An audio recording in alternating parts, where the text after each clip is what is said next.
Hello and welcome to our new episode of Surfing the Elliott Waves, where I will look at some of the most interesting developments for this week. This video has been brought to you by Orbex. I will cover cable, Aussie, gold, Swiss franc and Japanese yen against the US dollar. Now, looking at cable here, let's keep in mind that this is still a very nice uptrend. I know that we don't have any clear five-wave structure yet, but still it looks like this could be the case after this current pullback can be wave 4 that belongs either to wave 3 or maybe even just wave C. But in both cases there is room for more upside while we are trading here above this channel trendline support.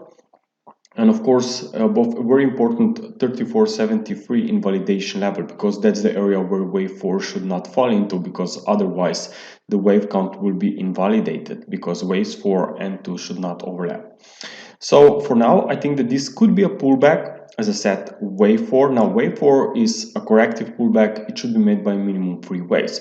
We have seen some very nice drop here at the end of February, but then after this new swing low, market just went sideways. We haven't really seen any nice bullish impulsive rise. So in my opinion, this looks like ongoing correction here in wave B. Now, the best scenario is a triangle here, a running triangle, because we have seen here a move to a new low, new swing low, and then back to this sideways range.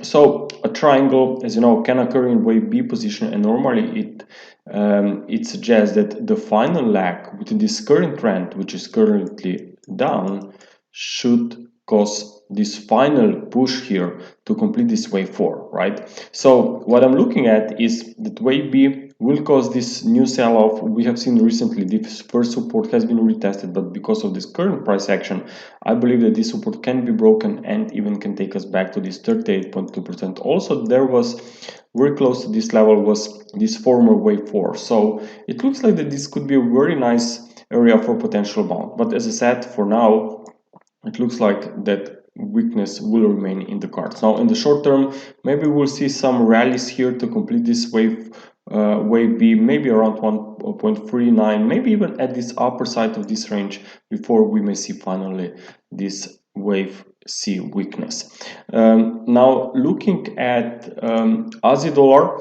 Now Aussie dollar here on a daily chart also is in uptrend, and currently I'm just observing a corrective counter-trend movement and still wondering if wave 4 is really going to see more complex correction structure to retest maybe the former wave 4, or is maybe this wave 4 already finished.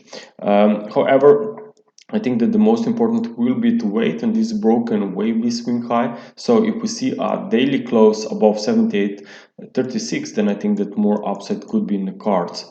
Of course, if this current retracement is really maybe part of ongoing uptrend, like a wave 2 maybe. So I just think that we should wait a little bit longer, because there's also an alternate scenario that we will stay sideways here, and even this pair maybe going to retest these lows before we see a rise here.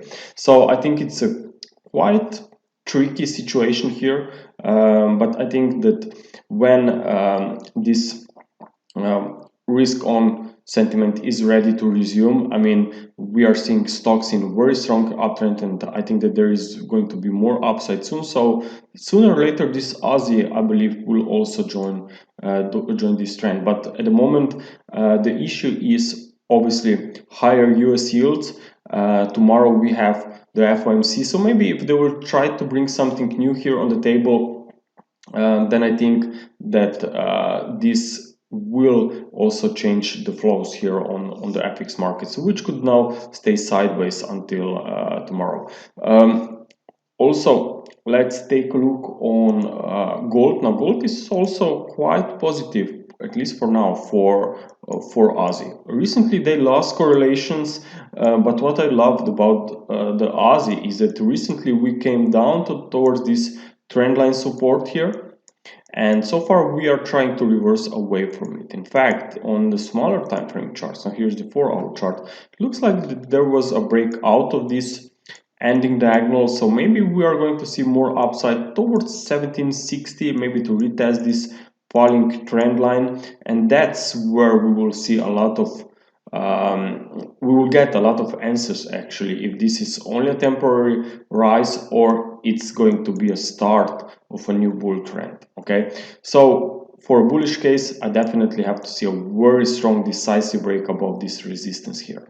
If that would be the case, then I believe, as I said earlier, this could be also positive for Aussie as well. Now, if we look also on gold on the intraday chart here, what I love about this one is that the first rise here away from the lows was made by 5 waves and then only a 3-wave drop, and even this minor recovery is also in 5 waves, I believe. So in the next few sessions, as I said, maybe 1760 is going to be in the cards, and then decision will be made up there. Now let's take a look also on dollar against the Swiss franc. Now dollar against the Swiss franc, it can be very interesting and important pair to watch, especially if these trends will not change tomorrow or by the end of the week. Then I think that if dollar weakness will resume, dollar strength will resume, or if maybe important major currencies such as Aussie and Euro will maybe just consolidating, then Swiss franc, which has been the weakest recently, could still continue lower against the US dollar, meaning that dollar Swiss could continue to rise. So if Fed will not change any significant direction tomorrow, then I think the dollar Swiss franc could be very interesting to watch and observe for more upside.